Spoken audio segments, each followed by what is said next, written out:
दुनिया के लोग नहीं समझते कि शंकर पर जल चढ़ाने का क्या लाभ है।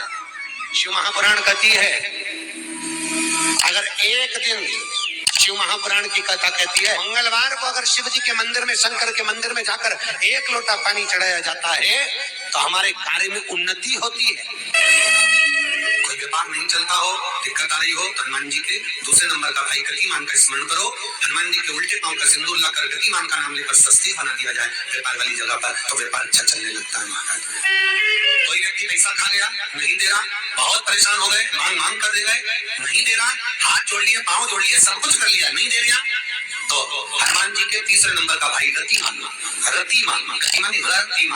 रतिमान का नाम लीजिए। पीपल के पत्ते पर लाल सिंदूर से जो व्यक्ति पैसा लेकर गया उसका नाम लेकर बहते हुए पानी में अपनी रतिमान का नाम लेकर छोड़ दीजिए। 15 दिन में रतिमान ऐसी उतावली मानक मचाता है कि उसको हाथ जोड़कर वो खुद फोन लगाकर बोलता है, भैया मैं पैसा लौटा दूंगा। रतिमान का स्मरण किया जाता है। रतिमान ध्यान दीजिएगा, हनुमान का एक स्मरण, पंचमुखी हनुमान का एक भाव। महाराज जैसे बहुत ज्यादा तकलीफ अगर व्यक्ति को हो गई है, बहुत कष्टमय जीवन चल रहा है, हार गए हर जगह से और तकलीफमय जीवन चल रहा है, तो पंचमुखी हनुमान का एक शिव महापुराण का और स्कंद पुराण का एक बड़ा सुंदर मंत्र है। उस मंत्र को आप सब एक बार हमारे साथ में बोले, ओम नमो हनुमते रुद्र अवताराय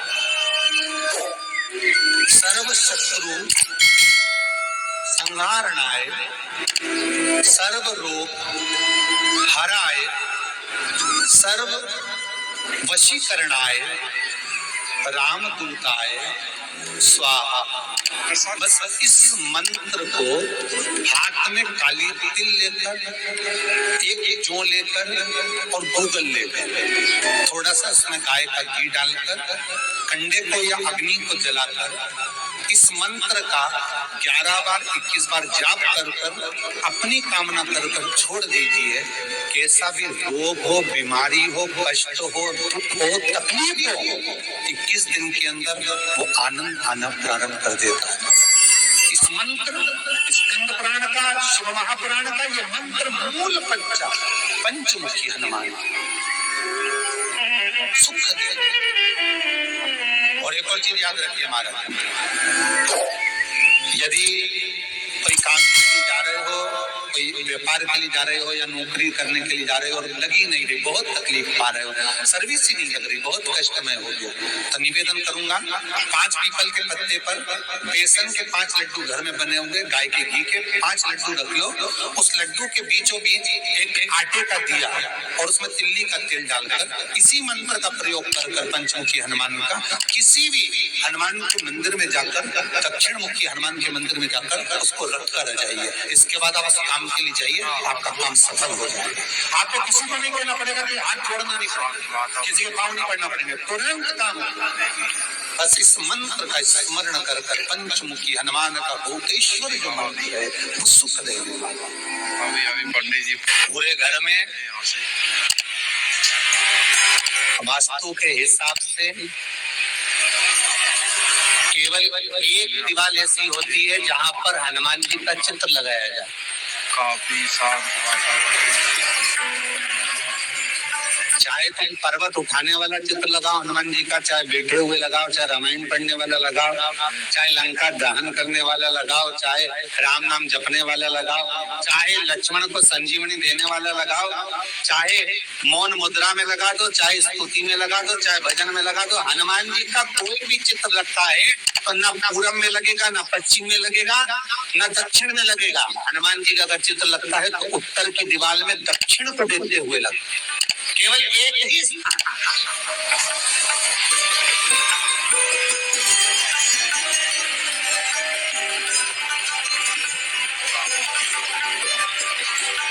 जैसे पूर्वजों के चित्र को, पितरों के चित्र को, गए हुए हमारे जीवों के चित्र को दक्षिण में विराजमान किया जाता है, उसी तरह हनुमान को उत्तर में विराजमान कर दृष्टि दक्षिण में कर दी।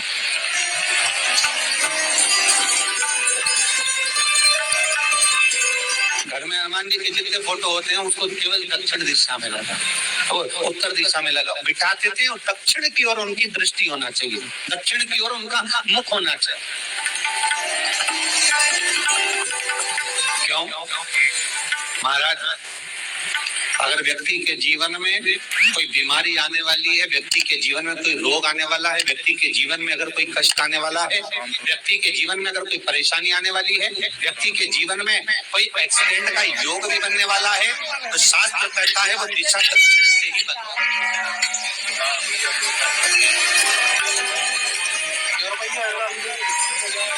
ये दक्षिण जो दिशा है, थाली बताई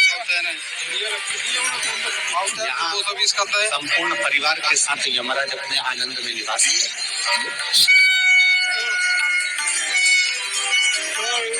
और जब हमारे घर में ये नहीं करें कि आप हनुमान जी का फोटो लगा, हम ये भी नहीं करें, आपके घर में हो और आपने अगर विराजमान करके रखा है किसी दिशा में, तो हमारा तो निवेदन रहेगा, अभी तक आपने अगर जैसा रखा पर एक बार दिशा बदल कर देखना कि रोग बीमारी कष्ट दुख तकलीफ में आपको लाभ मिला।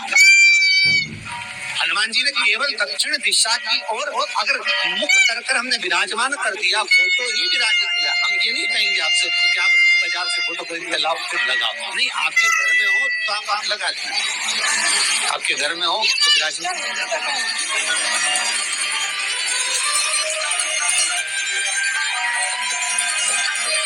अच्छा, कितनी विपरीतता है वो भी आप जरा जानिएगा महाराज। शंकर भगवान के ऊपर जो जल चढ़ाया जाता है उसकी जलाधारी उत्तर में जाता है महाराज। भगवान शिव का जो जल जा रहा है वो उत्तर की ओर है और हनुमान जी को उत्तर में विराजमान कर मुख दक्षिण की ओर है। क्यों? प्रबल दिशाओं में उत्तर और दक्षिण महाराज, ये तो दो दिशाएं, इनको साधने के लिए कोई देवता आगे नहीं है। अगर इन दिशाओं को कुछ साधने वाला है तो केवल एक देव जो महादेव की काल का हरण करने वाला वो महाकाल ही हो सकता है। शंकर का ही एक अवतार है हनुमान जी से कहा तुम दक्षिण की ओर दिशा पर संभालिए। शिव जी कहते हैं मेरा जल जब उत्तर की ओर जाएगा तो इस दिशा को मैं संभालूं, चिंता नहीं। जो स्मरण करने वाला होता है, भजन करने वाला होता है, कीर्तन करने वाला होता है, नाम जाप करने वाला होता है, उसका भी शास्त्र उसका भी व्याख्यान वर्णन कि जैसे एक दिशा के रूप में हनुमान जी महाराज को विराजमान कर दक्षिण की दिशा पर हमने रोग पर, बीमारी पर, कष्ट पर, तकलीफ पर ऐसा नहीं कि ऐसा कोई रोग नहीं जिसकी दवा है, जब तक भगवान की कृपा नहीं तब तक कोई औषधि मिल सकती। कुछ तरह जब भगवान करुणा कर रहे हैं तो आप लोग कुछ ना कुछ सुख की अनुभूति हो जाती है, अपने आप सुखाभान हो जाता है। मंदिर है तो जैसे दक्षिण का जो है, दक्षिण पर जो दृष्टि देने वाला श्री हनुमान जी महाराज है, इसलिए हनुमान जी को उत्तर की दीवार पर विराजमान कर उनका मुख दक्षिण की ओर रखा जाता है।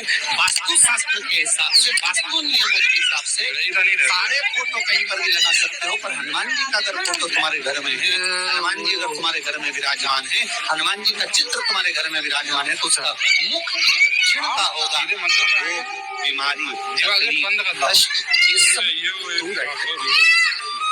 कई लोग प्रश्न करते हैं गुरु जी आप कहते हो कि हनुमान जी महाराज शंकर भगवान का अंश पूरी शिव महापुराण की कथा को उठाकर देखिए, स्कंद पुराण को, मत्स्य पुराण को, कूर्म पुराण को उठाकर देखिए। बाणासुर का चरित्र एक श्री हनुमान जी महाराज का चरित्र बहुत सुंदर। शिव का एक अंश माता अंजना के तप साधना से शिव की प्रागट्यता और शंकर भगवान की प्रागट्यता से शंकर का स्वरूप प्रकट है। इसीलिए तो कहते हैं शंकर मन केसरी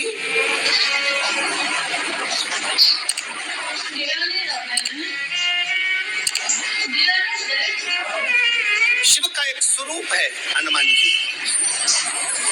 हम तो हमेशा कहते हैं अगर आप हनुमान जी का भी दर्शन कर रहे हैं तो ये अंदाजा लगा कर रखें कि आप शंकर का दर्शन कर रहे हैं।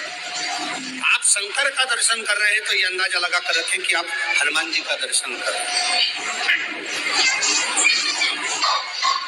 सब एक, कोई भेद नहीं, सब एक, कोई भेद नहीं।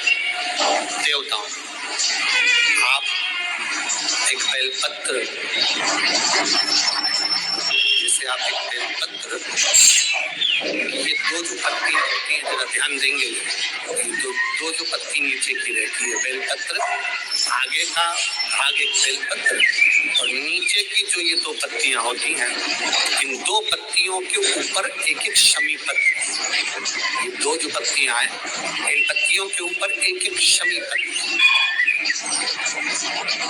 और लाल चंदन ये रखकर कितना भी रोगीला व्यक्ति हो, रोग से ग्रसित व्यक्ति हो, जिंदगी में कितना ही दुख पड़ रहा हो, बेलपत्र की ये दोनों पत्ती जिसके ऊपर शमी पत्र रखकर, लाल चंदन रखकर श्री हनुमान जी महाराज और हनुमान जी महाराज के तीसरे नंबर के भाई श्री गति महाराज। हनुमान जी कितने भाई हैं? उसमें हनुमान, रतिमान, प्रतिमान, मतिमान, गतिमान, तो जो नीचे के क्रम में आते हैं श्री गतिमान जी, उन गतिमान जी और हनुमान जी का नाम लेकर जो शिवलिंग के ऊपर समर्पित कर देता है, रोग का निवारण होता ही, रोग होती है। मंगल का प्रदोष निकाल कर रख लो कि मंगल का प्रदोष इस दिन पड़ रहा है, मंगल की त्रयोदशी तिथि पड़ रही है, प्रदोष व्रत मंगलवार का पड़ रहा है। और जिन लड़का लड़की को मंगल होते हैं, जिन कन्या और वर को मंगल होते हैं, केवल शंकर भगवान के मंदिर में जाकर चौमुखी दिया, 4 बत्ती का दिया आटे का, उसमें घी डालकर लड़की शंकर भगवान के मंदिर में मात्र 7 बार शंकर पे से उतार कर 3 बार स्वतः उतार कर शिव के मंदिर में रख देती है, उसका मंगल आड़े आता ही नहीं है, मंगल नहीं आता सामने। मंगल प्रदोष व्रत का इतना महत्व है महाराज। जिस महीने में जो प्रदोष पड़ा करे, जब प्रदोष पड़े, बन सके 1 बेलपत्र, बन सके 5 बेलपत्र, शमी पत्र, हरे मूंग, हरा मूंग, बेलपत्र, एक कलश के अंदर थोड़ा सा पानी लेकर 1 बेलपत्र, हरा मूंग, शमी पत्र डालकर और उसमें थोड़ा सा गुड़ डालकर भगवान शिव का स्मरण कर कर प्रदोष काल में, मान लो कि काम आपका बहुत जरूरी है, बहुत दिनों से थक गए हैं, नहीं हो रहा, कर्जा बढ़ रहा है, धन नहीं आ रहा, व्यापार नहीं चढ़ रहा, या कोई समस्या बहुत प्रबल है, कोई एग्जाम में बैठ रहे हो नहीं हो रहा, परीक्षा भी दे दी है, रिजल्ट आने ही वाला है, तो भी प्रदोष काल में, प्रदोष के समय वो जल, मूंग, शमी पत्र और बेलपत्र और गुड़ का शंकर के शिवलिंग को समर्पित करना प्रारंभ कर दो। 2 या 3 प्रदोष करोगे, बाबा आपकी मनोकामना शीघ्र पूर्ण कर देगा।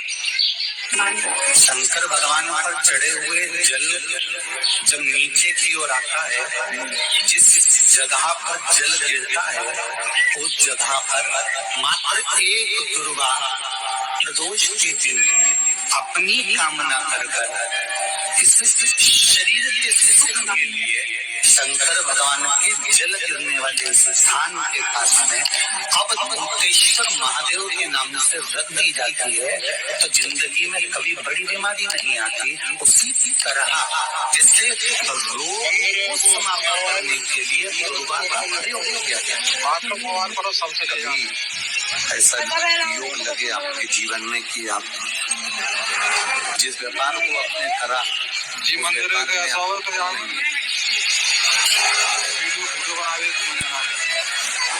श्री शिवाय नमस्तुभ्यं। मंगलवार के दिन यह उपाय करने से सभी कष्ट दूर होते हैं, सभी मनोकामनाएं पूरी करती हैं। साथ ही बजरंगबली सभी विघ्न बाधा हरते हैं और उस घर में कभी संकट नहीं आता, उस व्यक्ति पर कभी संकट नहीं आता। और प्रभु रामचंद्र जी, सिया माता की कृपा उन पर बनी रहती है। और बजरंगबली भोले बाबा के अंश हैं, तो भोले बाबा की कृपा बनी रहती है और घर में सुख समृद्धि आती है और सभी मनोकामनाएं पूरी होती हैं। प्लीज़ चैनल को लाइक शेयर सब्सक्राइब करें और कमेंट बॉक्स में जय बजरंगबली लिखना ना भूलें। श्री शिवाय नमस्तुभ्यम का जाप करते रहें और अपने जीवन को सार्थक बनाते रहें। श्री शिवाय नमस्तुभ्यम।